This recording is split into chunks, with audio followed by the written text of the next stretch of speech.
Hi, it's KCCK's Culture Crawl. I'm Dennis Green, and my guest today is Logan Pratt, directing a play upcoming at the Iowa City Community Theater. Welcome. Yes, Dennis, thank you so much for having me. Yeah, nice to have you. You're directing a play called Inspecting Carol, which I have seen before. Oh. A lot of people, a lot of people may have not have heard of this play. It doesn't get produced a lot, but it's hilarious. Yes, it's not done a lot, but it is. It's such a funny comedy. And when I saw it on the list of potential shows that Iowa City wanted people to direct, I was like, oh, this. I read the synopsis, I read a little bit of the script, and I was like, this sounds great. This sounds perfect. So because it's about a production of A Christmas Carol. Yes. It's a heartwarming holiday story. Yeah, and a little meta as well. It's about a theater company putting on A Christmas Carol. Right. So it's a little bit of a play within a play as well. And the theater company is down on its luck. Yeah. And it needs it applied for this big grant. Yes, this government grant, yes. Which how relevant, nowadays. But it needs a grant from the National Endowment of the Arts, and they think that an inspector is going to come inspect their theater and their production of A Christmas Carol, and then they need that grant so bad that hijinks inevitably ensue. So very true to life. So see, now you get it, Inspecting Carol. Yes, but an interesting directorial challenge because you do have always when it's a play within a play, that always adds a little extra level of complexity. Yeah, we've worked a lot with the actors deciding when they're going to be acting as regular people and then when they're going to be acting as Christmas Carol characters, and kind of finding those moments for them to be those two different characters, all while being themselves the actors. So there's kind of three different layers that we've been exploring and kind of working on trying to get that across. Because that is a challenge, because really you're kind of playing, the actor is kind of playing three different levels of character all at the same time. Yeah, exactly. Really challenging. Yeah.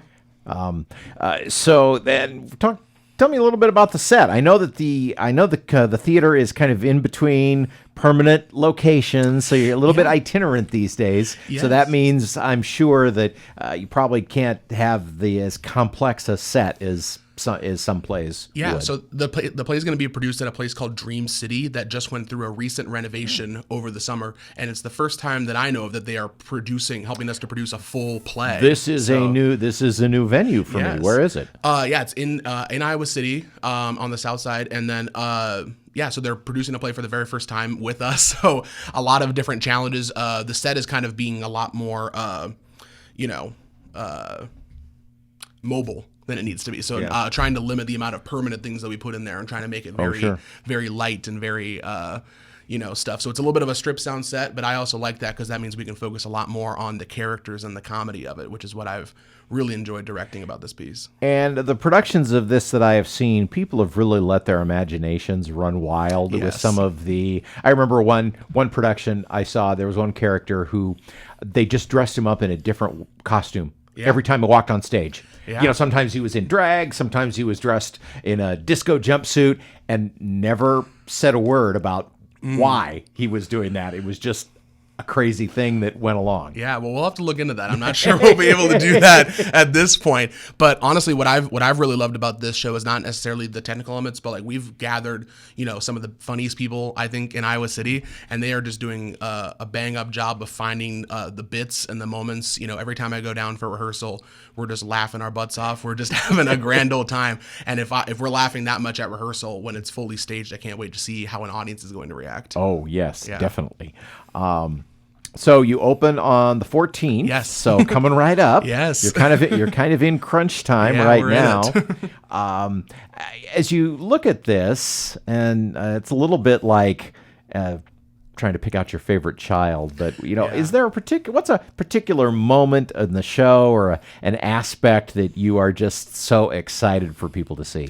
Yeah, there's a lot of stuff involving turkeys that get thrown around the stage. There's lots of little moments and props. There's a jar of suppositories that gets tossed around. We found so many running jokes and bits that we're putting throughout the show, and I'm actually excited if people want to come see it a second time. I think they'll pick up on a lot of other really minor details that these actors are just putting in and that we're finding. It's just, there's so many layers of comedy that I think people honestly do have to see it.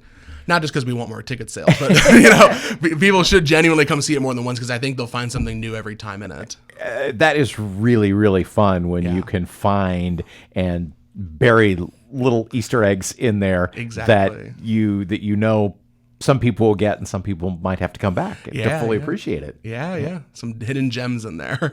The production is Inspecting Carol from the Iowa City Community Theater at Dream City. Dream City. Yeah. Okay. All right. Now I'm really interested to see it in a new venue too. Yes. How do we get tickets? You can go to iowacity.communitytheater.org and just find tickets there. And they're on sale now. So come check it out. All right. Well, you've got a couple of weeks run, so plenty of time to see it twice so that you can fully get every joke that you hear. Well, Logan, as I said, I remember this as just being a hysterical show, and it sounds like you are pulling out all the stops to take a really funny script and make it even crazier. Yeah, I'm excited for everyone to see it. I can't wait. All right, Logan, thanks for being here. Thank you for having me.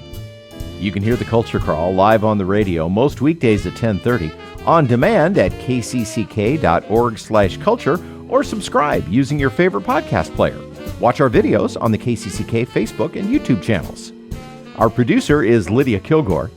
The Culture Crawl theme is composed by Vivian Shanley. I'm Dennis Green, and I'll talk to you later.